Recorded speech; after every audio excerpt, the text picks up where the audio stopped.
бізде автокресло бебетон мультистейк дегеніміз 360 градус. Яғни мынауымыз бізде айналады 360 градусқа. Бала 0 жастан бастап 36 килограммға дейін отыра алады. Мысалға туылған уақыттан бастап бұда изофикс бар. Мына жерде изофикс дегеніміз, яғни машинаның артқы жағына былай темірге отырғызылады, былайынан кіреді, былайынан міне былай өсіп қатырылады.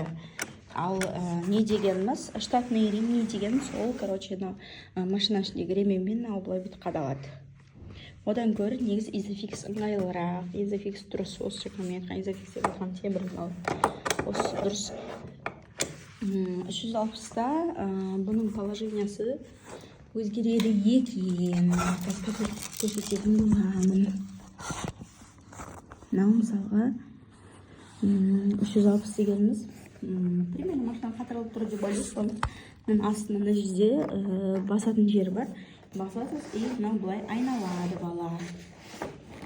И айналған кезде 360 градусқа и автоматы мынау кәдімгі люлька болып жатады да, бала сразу жатады былай. Ал мына жаққа айналдырған кезде бұл уже не істемейді, жатпайды, отырады бала. Автоматы қазір қарап тұрсаңыздар, бала автоматы отырады. Отырып қалды, жатпады. Былай бұрыласыңыздар болады. Бірақ мұндай положениеда жүре алмайсыз, потому что бұл ыңғайсыз. И негіз болмайды былай негізі. Сан бойынша тек қана бала 8-9 айға дейін осылай жүру керек. Кейін уже нет, наоборот, жаңа люлька вариантта жүру керек 8-9 айға дейін. 8-9 айдан кейін уже отыра алатын уақытқа келгенде осындай положениеде отыру керек. Отыратын адам құсады, үлкен адамдар құсады. И бебетонның бір жақсы жері, мына қазір шешсеңіз, звук шығады. Мына жерде қазір звук пайда болады. Шиқылдайды. Естіп тұрсыздар, шиқылдайды. Осыныз жақсы екен. И мына жерде мынандай не бар екен? Резина бар да.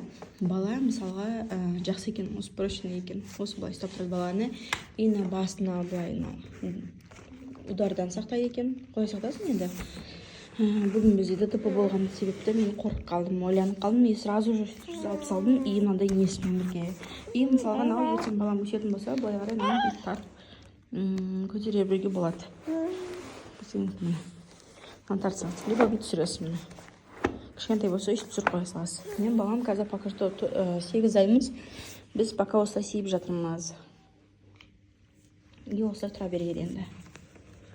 Міне болдық, өз түсер енді. Алсаңыздар болады екен, жақсы екен. Мына реңі.